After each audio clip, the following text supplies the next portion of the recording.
E-hailing drivers are expected to embark on some kind of national shutdown this morning. The drivers claim they're working under dangerous conditions and have called on government to urgently intervene. Amongst their grievances are calls for a commission reduction, Bolt officers to be in all provinces, and a reduction of a cancellation fee. For more on this, let's bring in a Johannesburg driver who's joining us anonymously via our telephone line this morning. Also part of the discussion is KZN's e-hailing Secretary General, who's actually leading that shutdown, at least in that part of the country. That's Mnikelo Ndabankulu. To both our guests, thanks for your time. It's great to have you on the program.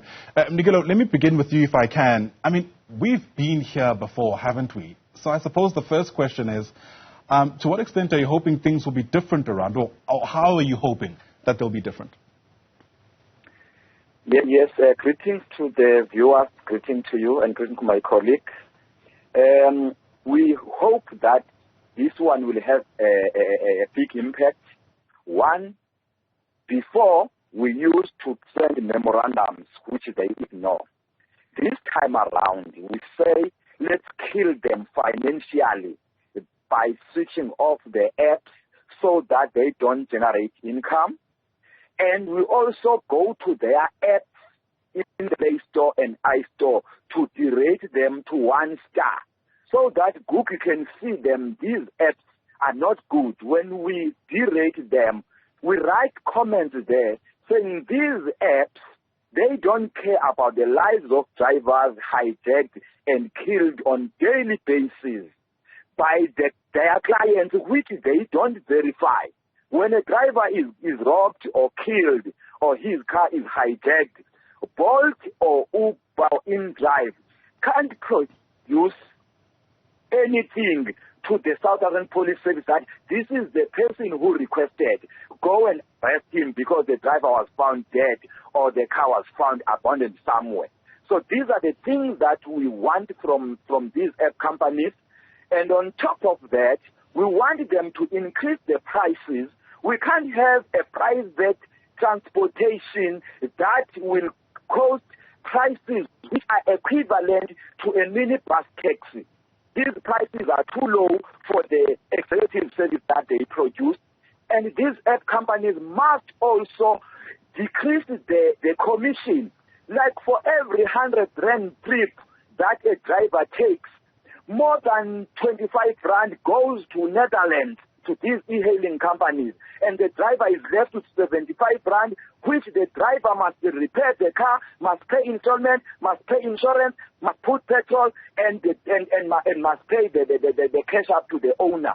So the figures are very unfair, and also SARS must tell us where is the driver's money, because when you screenshot the trips, it shows that a certain money goes to taxis. But if you go to SARS, you check how much tax you have there. SARS say you're not a taxpayer. Where is the driver's money? Because the trip shows that a certain money goes to SARS as tax. But when you go to SARS, your money is not there. From a concerns perspective, I hear you. But when it comes to the strategy being raised here, obviously drivers are also going to be paying the cost. I mean, if you're talking about, for instance, rating the apps at a low rate and, in fact, switching off the apps completely for the day, some people might describe that as, I don't know, chopping your nose to spite your face. In other words, drivers don't escape here unscathed. No, that won't have a negative. Hello? I can hear you. Please go ahead. That will not have a negative impact. When we derate them, we're showing them our anger. So we expect them to come to us and say, guys, what do you want that you want us to sort out? We don't expect them to allow us to derate the app up to the lowest, the lowest level where it should be removed from the Google. We know that when we derate them, they can see that their rating goes down. That will force them to talk to us, because before they used to ignore us. That is why now we derate them so that they can see that we are serious. Okay. We're not derating them so that they come out of the platform. We derate them so that they listen and sort our grievances. All right. As mentioned, we're also joined by a Bolt driver who is actually with us via our telephone line anonymously. And perhaps let's get his take on this now. And if we can begin, Anonymous, by just getting a sense of why it's important for you not to have your identity known as you have this discussion. Do you have safety concerns? Good day, Dave. Good day, colleagues. You know what's frustrating is, in terms of security-wise, I mean, Bolt is just not doing much tight security, you know. Reason why is because of clients. We actually get requests from clients that are pretty much not safe for us. And, you know, as frustrating as the app is right now, the drivers are just accepting trips for the sake of making money. So, as Mnikelo mentioned, that the pricing is way too low, which doesn't make business sense to all of us.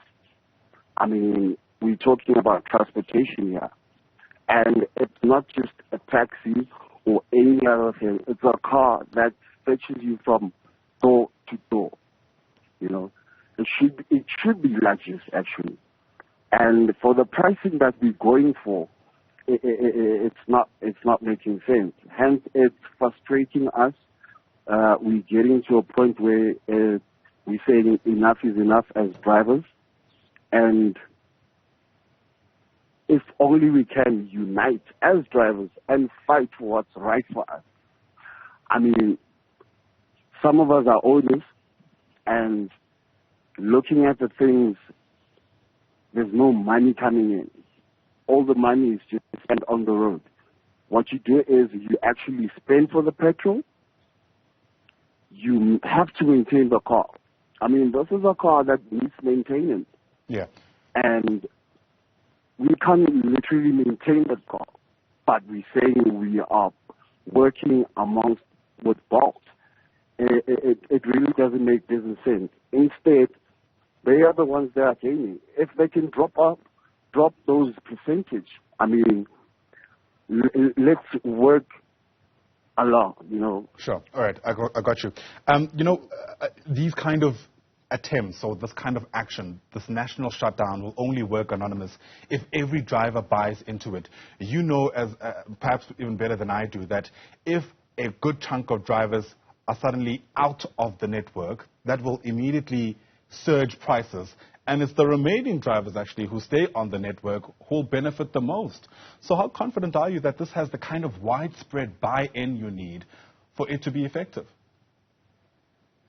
So to answer that, you know, as drivers, the only thing that we need to do on our side is united, and Bolt must just agree with us, because there is no way that you actually drive a bag.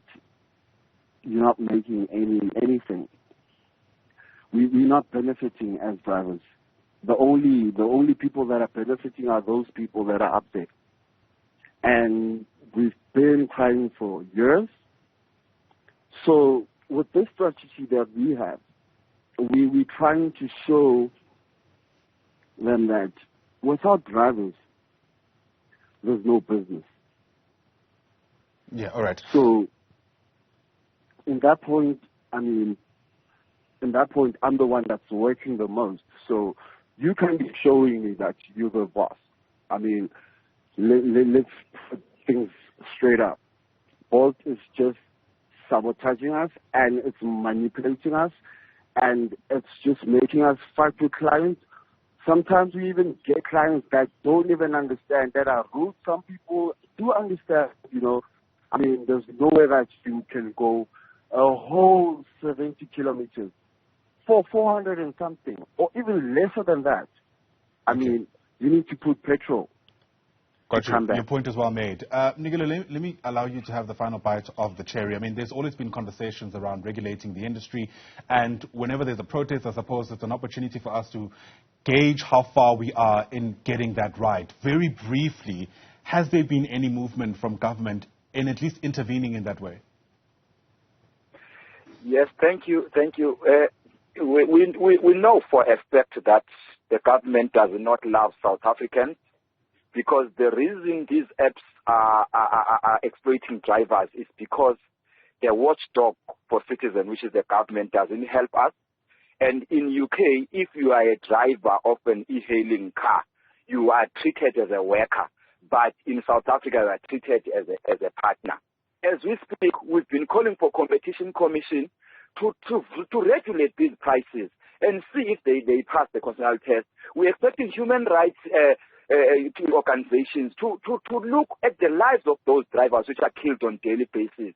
But nobody cares. It means we don't have a government, or else we have a government that doesn't love its people.